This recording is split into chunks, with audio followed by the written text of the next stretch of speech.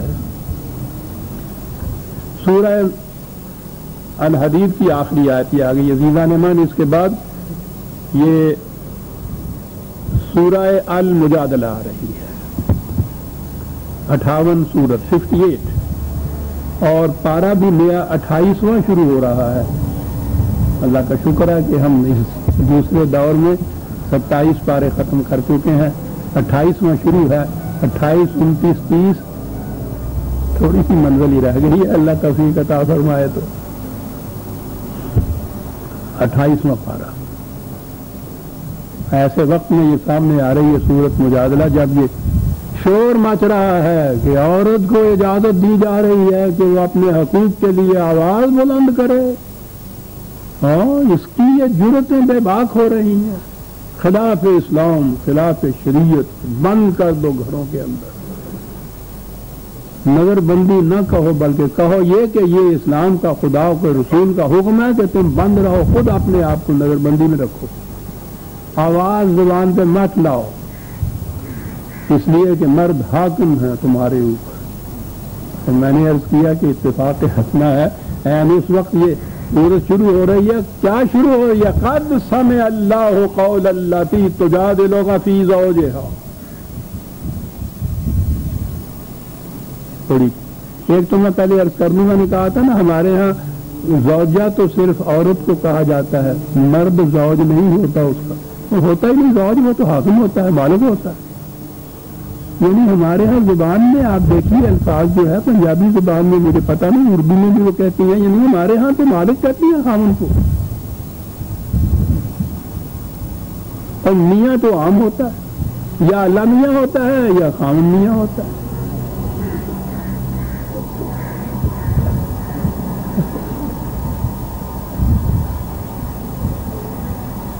تو ان کے سامنے بات کرنا کیا بات ہے اس آزادی کی. رسول اللہ صلی اللہ علیہ وسلم حیثیت یہ ہے کہ مملکت کے سربراہ بھی ہیں. رسالت ہے کہ جس پہ ایمان لائے بغیر مسلمان نہیں ہو سکتا. کیفیت یہ ہے کہ فلا وربک لا یؤمنون. وہ کیا آیت جلیل ہے کہ خدا اس پر شاہد ہے کہ کبھی مومن نہیں یہ ہو سکتے تاوقع کہ اپنے معاملات تیرے پاس نہ لائیں, اور جب تو فیصلہ دے دے تو اس فیصلے کے خلاف ان کے دل میں بھی کوئی گرانی نہ گزرے. یہ کیفیت ہے. لیکن آزادی کا کیا عالم ہے, یہ کسی روایت اور حدیث کا محتاج نہیں ہے. یہ واقعہ قرآن نے اس کو محفوظ کیا اپنے اندر یہ بتانے کے لیے کہ عورت کو بھی کتنا حق حاصل ہے اپنے حقوق اور اپنے دعوی کو پیش کرنے کا. رسول اللہ صلی اللہ علیہ وسلم کی بارگاہ میں پیش کر رہی ہے ایک عورت کا نام تک نہیں لیا قرآن نے کہ مخصوص اور محدود ہو جائے گی بات کہ یہ واقعہ اس کا تھا, اس کا نہیں, قول اللہ تھی. تجادلوں کا وہ رسول جس کے فیصلے کے خلاف دل میں بھی گرانی گزر جائے تو مومن نہیں رہتا انسان. تو اس سے رسول جھگڑ رہی ہے. مجادلہ, جدل, یہ تو عام لفظ ہے. جنگ و جدل تو آپ نے سنا ہوگا, یہ وہی سے یہ لفظ ہے. جھگڑ رہی ہے رسول کے ساتھ.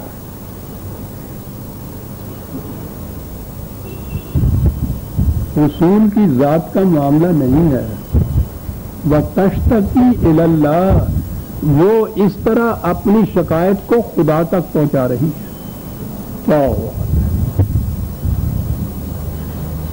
تیرے ساتھ یہ جھگڑ رہی ہے, خدا کہتا ہے کہ رسول ہم سن رہے ہیں اس کی باتوں. کیا مقام ہے عزیزان میری بیٹیوں, رسول کے ساتھ اپنے حق کے لیے جھگڑ رہی ہے, خدا سن رہا ہے, شہادت دے رہا ہے. واللہ یسمع تحاورکما, یہ واضح کیا تحاور محاورہ. تو یہ کہتے ہیں آپس میں ایک دوسرے کے ساتھ بات کرنا. یہی نہیں کیے جا رہی, تم بھی بات کچھ کر رہے ہو, یہ بھی بات کر رہی ہے. یعنی آپ اس منظر کو سامنے لائیے نا, اور مجادلہ ہے, جھگڑا ہے, دونوں طرف سے باتیں ہو رہی ہیں. تو اس کے اندر کون سی چیز ہے جو رعایت کی ہے؟ تشتکی الی اللہ, خدا سے شکایت اپنے بیان کر رہی. اب یہ بھی معلوم ہو گیا کہ خدا سے شکایت کرنے کی کا ذریعہ کیا ہے؟ اسلامی نظام مملکت کا سربراہ, اور اسی لیے حضرت عمر رضی اللہ تعالیٰ عنہ نے یہ کہا تھا, کیا بات تھی جو وہ کیا جاتے تھے کہ خدا نے مجھے تو یہ خلافت اس لیے دی ہے کہ میں تمہاری دعاؤں کو اس تک نہ پہنچنے دوں, راستے میں ہی روک لوں. خدا تک اس دعا کے پہنچانے کی ضرورت ہوگی نا جو تمہاری ضرورت جہاں رکی رہے, تو میں اگر اسے یہی پورا کر دوں تو پھر خدا کا دروازہ اسے تکلیف دینے کی کیا ضرورت ہے, بابا میں ہی کر دوں. اور اگر وہاں تک یہ پہنچے گی تو اس کے معنی یہ ہے کہ وہ میری شکایت ہوگی کہ میں تمہاری ضرورت کو پورا نہیں کر سکا, تو خدا کا دروازہ کھٹکھٹانا پڑا. خدا کے نظام پہ ہوتے ہوئے خدا کے دروازہ کھٹکھٹانے کی ضرورت ہی پیش نہیں آئے گی, معاملہ یہی حل ہو جائے. تشتکی علی اللہ واللہ یسمع تحاورکما ان اللہ سمیع بصیر. معاملہ تم دونوں کا ہو رہا ہے, ہم سن بھی رہے ہیں, ہم دیکھ بھی رہے ہیں, اور فیصلہ اس عورت کے حق میں ہو رہا ہے. معلوم ہوتا ہے کہ اس وقت تک اس خاص مسئلے کے متعلق وحی کے احکام نہیں آئے تھے. جہالت میں یہ ہوتا تھا, اور اب تو خیر ہنستا ہوا یہ موقع نہیں دیکھنے ملا, یا ہمارے ہاں بھی جہالت میں مرد عورتوں کے متعلق, بیوی کے متعلق غصے میں آ کے جہاں اور باتیں کرتے تھے وہ یہ بھی کہتے تھے تو میری ماں لگتی ہے, تو بہن لگتی ہے. یہ عام طور پہ جہالت میں ہوتا تھا. عربوں کے ہاں تو پھر جہالت عام تھی, اسے تو دوری جاہلیہ کہا کرتے تھے. یہ کہہ دینے کے بعد یہ سمجھ لیتے تھے کہ وہ عورت بیوی نہیں رہی. اب عجیب مصیبت میں پھنس جاتی تھی. طلاق نہیں ہوئی کہ کسی دوسری جگہ ہی شادی کر لے, اس کے یہ کہنے سے بیوی نہیں رہی تو وہ کل معلقہ ہو گئی. یہ تھی وہ پوزیشن, سچویشن جس کے لیے ابھی قرآن میں کوئی حکم نہیں آیا تھا, اور نظر آتا ہے کہ اس قسم کا کوئی واقعہ ہو گیا. اب اس کے بعد یہ بات اس عورت نے یہ کہا کہ میری زندگی کے متعلق کوئی فیصلہ ہونا چاہیے, تو اس کے ساتھ نکاح ختم ہو گیا ہے کہ میں دوسری جگہ نکاح کر سکتی ہوں متعلقہ کی حیثیت سے. نہیں ختم ہوا تو یہ بیوی کی حیثیت سے رکھنا ہوگا مجھے. تو کیا فیصلہ ہے اس کا؟ یہ تھا وہ معاملہ. کیا بات ہے. اس انداز سے یہ آزادیاں تھیں اس نظام کے اندر, یہ ڈھل رہی ہے اور خدا سن رہا ہے, اور اس پہ پھر خدا کی طرف سے فیصلہ ہو رہا ہے کہ نہیں بھائی, یہ اگر کوئی اس طرح سے جہالت میں غصے میں آ کے کہہ دیتا ہے تو یہ محض جہالت ہے, اس سے وہ بیوی ماں نہیں بن جاتی. الذین یظاہرون منکم من نسائہم ما ہن امہاتہم, بیوی نہیں بن جاتی. ان امہاتہم الا اللہ ولدنہم, ماں تو وہی ہوتی ہے جس نے اس کو جنا تھا. یہ رشتے عقدی ہیں, بیوی کے ساتھ ایک معاہدہ کی روح سے رشتہ قائم ہوتا ہے, اور وہ رشتہ ٹوٹتا بھی اس معاہدے کے توڑ دینے سے ہے, ویسے نہیں ہے. وہ ماں نہیں بن سکتی, نہ ماں ہو سکتی ہے. کیا بات ہے. وَإِنَّهُمْ لَيَقُولُونَ مُنْكَرًا مِنْ قَوْلِ وَزُورًا, یہ جو کہہ دیتے ہیں یہ غصے میں آ کے یہی ایک بکواس کی بات ہے جو کر دی ہے, جھوٹی بات ہے جو یہ کہہ دی ہے, سچی بات نہیں ہے. وَإِنَّ اللَّهَ لَعَفُوٌّ غَفُورٌ, اس قسم کی چیزیں جو یہی تیش میں آ کے بکواس کر دیتا آدمی, وہ قانون نہیں بن سکتا. عفو کے معنی ہوتا ہے کہ کسی کے پاس سے یوں گزر جانا. غفور کے معنی ہوتا ہے جو کوئی یہ کیا ہے اس کی حفاظت دے دینا. حفاظت ہم دیتے ہیں. اور اس کے بعد یہ حکم ہوا والذین یظاہرون من نسائہم ثم یعودون لما قالوا کہ غصے میں آ کے یہ کہہ دیا اور اس کے بعد جب غصہ فروغ ہوا تو پھر اپنے جو کہا تھا اس کے اوپر نادم ہوئے, متاسف ہوئے. تو پھر کیا صورت ہے؟ تو اگر تو یہ بات ہو کہ ٹھیک ہے بھائی تم نے کہہ دیا پھر تم نادم ہو گئے, معاملہ ختم ہو گیا. قرآن کہتا ہے کہ اس طرح سے تو معاشرے کے اندر روز ہی یہ کچھ بچپن کا معنی ہو جائے گا. یہ تو بچوں کا کھیل ہو جائے گا. یہ عقد نہیں رہے گا, معاہدہ نہیں رہے گا. جب جی چاہے یہ کہہ دیا, جب جی چاہے پھر میاں بیوی بن گئے. کچھ تھوڑی سی تو پابندی, کوئی تھوڑی سی تو سزا اس کے اوپر ہونی چاہیے. کہا کہ وہ میاں بیوی تو بدستور رہے ہیں لیکن اس کے لیے کفارہ اس قسم کا کچھ دینا پڑے گا. یہ ہے جو اس نے کہا عفو غفورا. جرم نہیں ہے, طلاق نہیں ہوئی, نکاح نہیں ٹوٹا, لیکن کچھ کفارہ تاکہ آئندہ کے لیے تم محتاط رہو کہ پھر میں نے جوش جنون میں اگر جاہلیت میں اس قسم کے الفاظ کہہ دیے تو یہ کچھ بھگتنا پڑے گا. فتحریر رقبۃ من قبل ان یتماسا. تو یہ اس زمانے میں تو غلام اور گونڈیاں عرب میں ابھی عام تھی. قرآن نے آ کے اس دروازے کو بند کیا جہاں سے یہ بناتے تھے جنگ کے قیدیوں کو, بند کر دی. جو موجود تھی ان کے متعلق پھر آہستہ آہستہ ان کو رہا کرنے کا, آزاد کرنے کا, ان کو جزو معاشرہ بنانے کے احکام دیے. قرآن میں معاملہ کا تیوان کن کے متعلق جتنے احکام ہیں جن کو کہا جاتا ہے لونڈیوں کے متعلق, وہ سارے ان غلاموں اور لونڈیوں کے متعلق ہے جو وہاں عرب میں اس معاشرے میں پہلے سے موجود تھے. بعد میں تو کسی کے بنانے کا سوال ہی پیدا نہیں ہوا.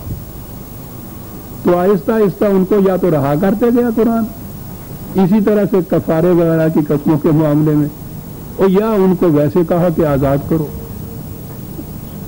یا ان کو جزو معاشرہ بناؤ. تو کہا کہ اگر کفارہ ہے تو تحریر رقبۃ. عجیب بات ہے ہمارے ہاں, آپ کو معلوم ہے نا کہ غلام اور لونڈیوں کے حق میں ہمارا جو مذہبی پیشوائیت ہے وہ تو بڑے زور سے کہتا ہے کہ قرآن میں جائے نا, اب بھی بنائی جا سکتی. پوری کتاب لکھی ہوئی مودودی مرحوم کی موجود, ہمارے ساتھ جو مقابلہ ہوا جس میں کہا یہ تھا, انہوں نے آخر میں جب کوئی اور دلیل نہیں سوجی, لکھی ہوئی موجود ہے کتاب میں, کہ ان لوگوں کی بنیادی غلطی یہ ہے کہ یہ قرآن سے اس قسم کے احکام لاتے ہیں. ٹھیک ہے جی, ہے بنیادی غلطی, بنیادی غلطی یہ ہے, بنیادی غلطی قرآن سے تو نہیں مل سکتی.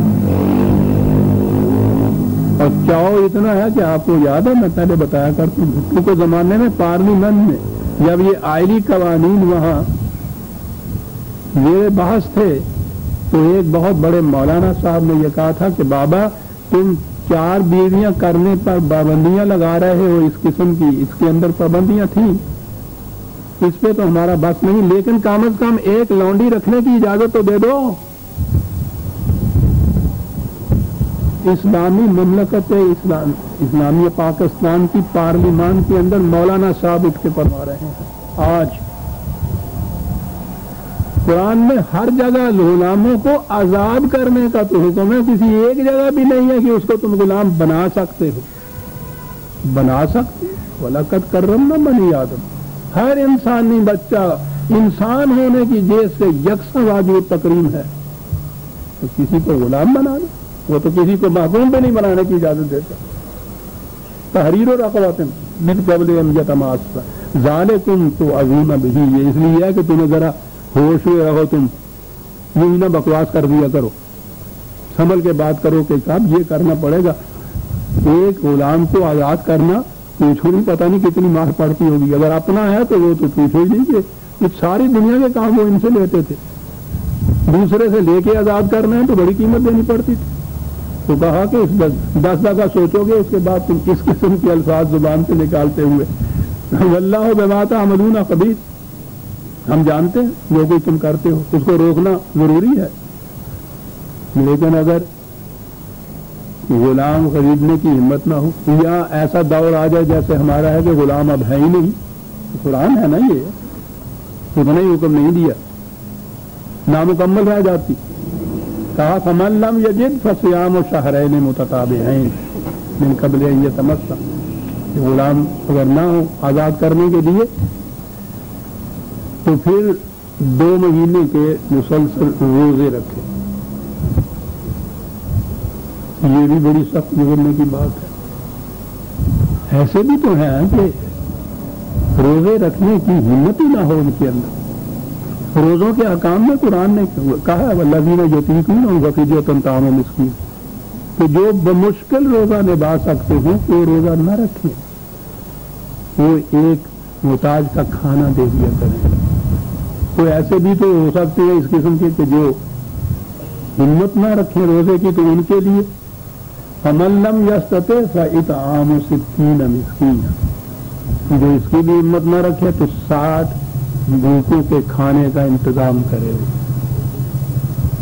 تو وہ جو جہالت میں غصے میں آ کے اس نے یہ کچھ کہہ دیا تھا، اس کے ازالے کے لیے متاسف تو وہ خود ہوا ہے، ندامت اس کو ہوئی ہے اپنے کیے کے اوپر. پہلی شرط تو یہ ہے، اسے توبہ کہتے ہیں نا.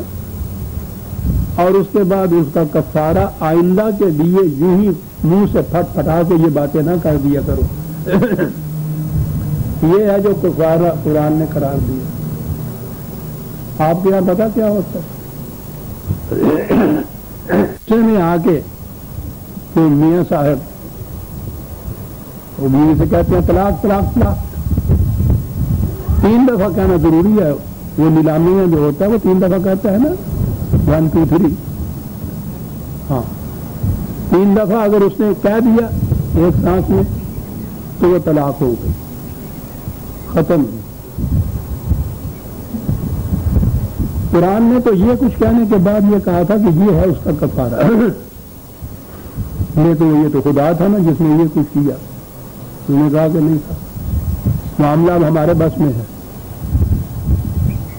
50-60 برس کی وہ محترمہ خاتون، سر سفید ہوا ہوا، بیٹے بیٹیوں والی نہیں ہے، نواسے نواسیوں والی بھی ہے. بیٹھے طلاق طلاق طلاق.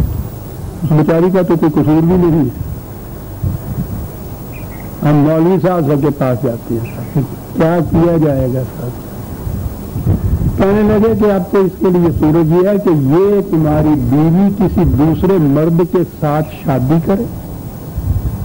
میری بیٹیاں معاف رکھیں، مجھے پورا ان کا حکم دہرانا پر شادی کرے، یوں رسمی نکاح نہیں کرے.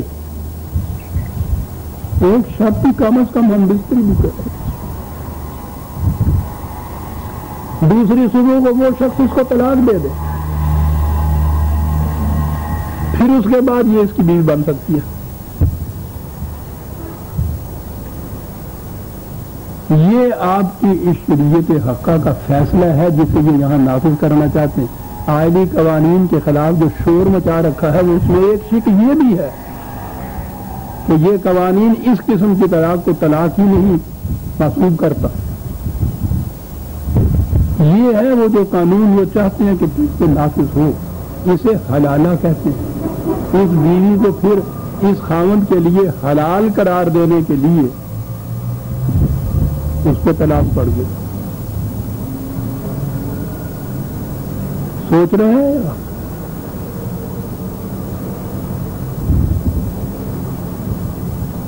اور پھر یہ تو معاملہ میاں بیوی کا بھی نہیں ہے. نکاح کا معاہدہ، عقد جو ہے، اگریمنٹ جو ہے، کانٹریکٹ جو ہے، وہ تو ان دونوں میں تھا. توڑنے کا حق ایک ایسی پارٹی کا جس نے کبھی ان کو دیکھا تک بھی نہیں. تو آپ نے اگلے دن پڑھ دیا ہوگا تو اسلام نہیں. وہ مولوی صاحب نے فتویٰ دیا کہ یہ جتنی خواتین تو وہ کہتے ہی نہیں ہے نا، وہ تو اس نفرت سے نام ان کا لیتے ہیں. وہ جن کے پاؤں کے نیچے جنت بھی کہتے ہیں تو گالیاں بھی دیتے ہیں. کہ جنہوں نے یہ ڈیمانسٹریشن کی تھی یہ ان قوانین کے خلاف جو ان کے متعلق بن رہے تھے یا نہیں بنے تھے، وہ بھی یہاں ڈیمانسٹریشن، جنہوں نے اس میں حصہ لیا تھا ان کے نکاح ٹوٹ گئے.